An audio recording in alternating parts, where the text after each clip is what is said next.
Can we really grow food in Illinois in November? I mean, our last frost date was well over a month ago. You think we can do this? I know we can. I've been doing it. Let's get down to brass tacks, everybody. It is mid-November, and we are going to give you guys an update on how the winter garden is going. We're going to go over how my plants are doing. We're going to go over what I've done in the garden so far to protect my plants. We're going to go over what kind of pests we got in the garden, and we're going to go over our temperatures and maybe go over some future items that we're going to try to produce. First, how are my brassicas doing? Well, my broccoli, cabbage, and Brussels sprouts are all looking fantastic. I'll tell you what, they are a lot bigger than they were last year. We are going through and we are going to have a good crop, I believe. I strongly believe that we're going to have a good crop. I think we're going to be able to harvest some good sized cabbage heads. We're going to have some broccoli that hopefully will keep producing and producing and producing. And I'm going to try to figure out those Brussels sprouts. I think I can do it this year. I know I can do it, right? So we planted these brassicas from little itty bitty seeds early July. Then we transplanted them out about mid-September or so out into the garden. And you can see that they are thriving out there. They are enjoying the cooler weathers. We leave them uncovered unless we've got a threat of something that's going to go 25 or below in terms of Fahrenheit, in terms of temperature. So if we have a frost there, a freeze that's going to happen like that, we do cover them up. Next are my peas. The peas have been doing fantastic. I'm hoping we'll get a crop out of these. I did get these in the ground a little bit late. We're talking probably mid to late September is when I put those into the ground. So hopefully we'll get some peas out of this. Stay tuned for future updates, and we'll let you know if we do get some peas out of this. I think the peas will produce, but we'll see. My carrots. So as you can see, my carrots are doing okay. I did have them covered up with the hoop house for the most part because I did started those from seeds, and those things are coming up. I will tell you what, covering those with the hoop house really helped out with germination. First off, that hoop house provided enough heat for those carrot seeds to come up, and it also provided enough moisture to stay in there so that the carrot seeds will germinate. I tell you that's the two hardest things with carrots. One is make sure you got enough heat, and two, to make sure you keep those things wet. Carrots are really notorious for bad germinations just because it takes so long for them to germinate. Anywhere from 10 to 14 days is how long it takes for those suckers to germinate. So I am blessed with the amount of carrots I got out there. We got them uncovered right now. We're going to cover them back up to get some more heat in those hoop houses, and hopefully that'll give us a bountiful carrot harvest.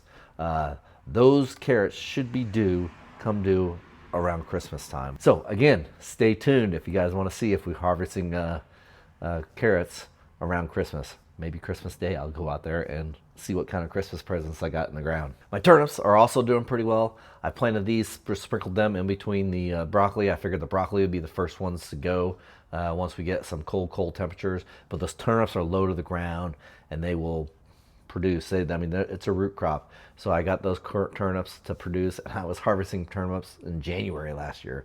So I am very confident in my turnips. Now, moving on, what have I done with these beds so far? Well, as you can see, I did put the hoops up, so I have those ready to go.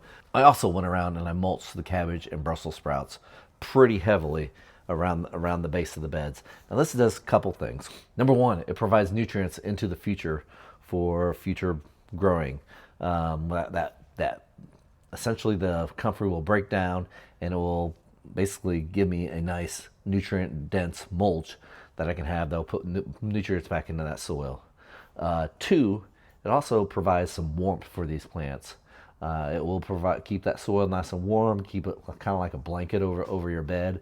It keeps your bed nice and warm. That mulch does the same thing. And three, it will keep things nice and moist in that soil. I know some days we've been having blustery winds and I'm afraid that soil is going to dry out, but that will keep things nice and moist in that soil.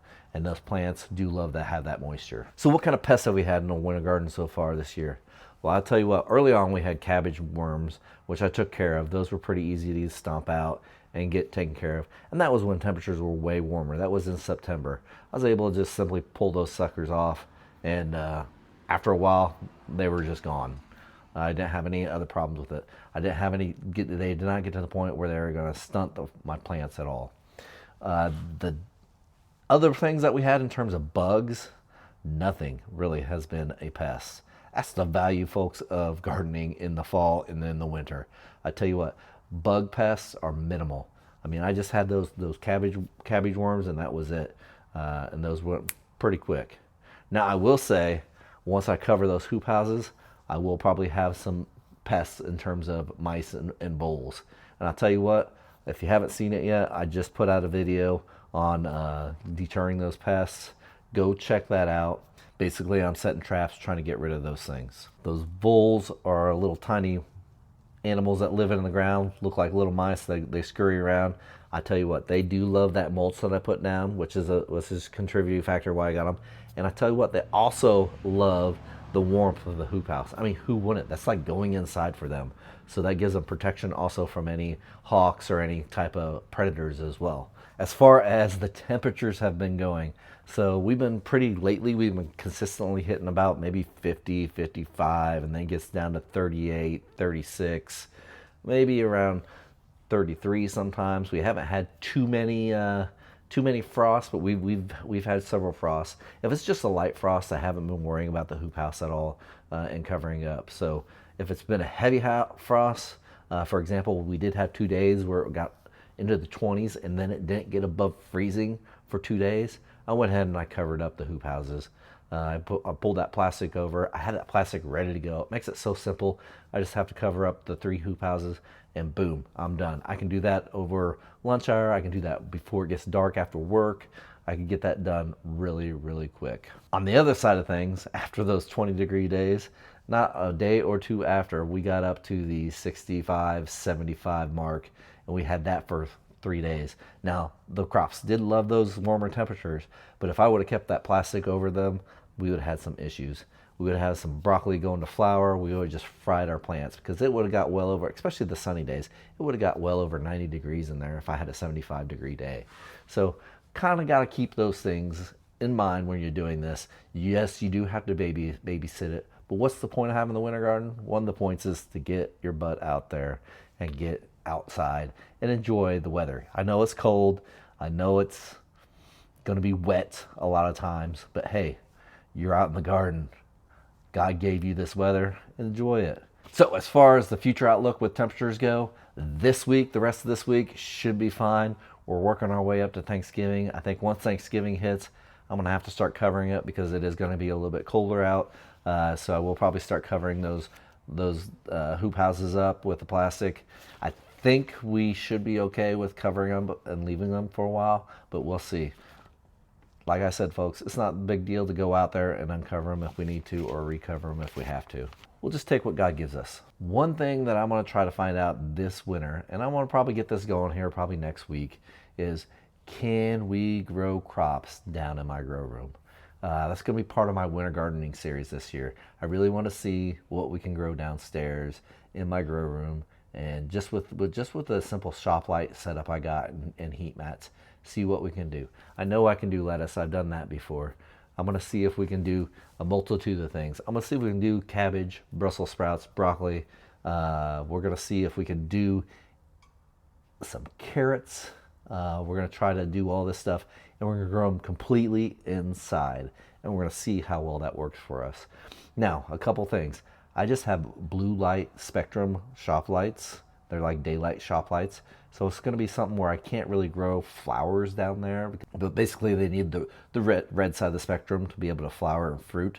So I'm a little bit questioning on the broccoli and see if we can grow that. I know it needs to have the head is essentially a flower. So maybe we'll see how well that works. That's the one thing I am a little bit curious about. The other thing I'm a little bit curious about is I need to find a container big enough, deep enough that I can grow carrots in. So I can get carrots to grow maybe about that long.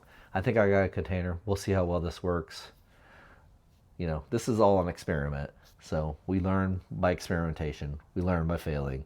So if I fail, maybe I'll find a deeper container the next time.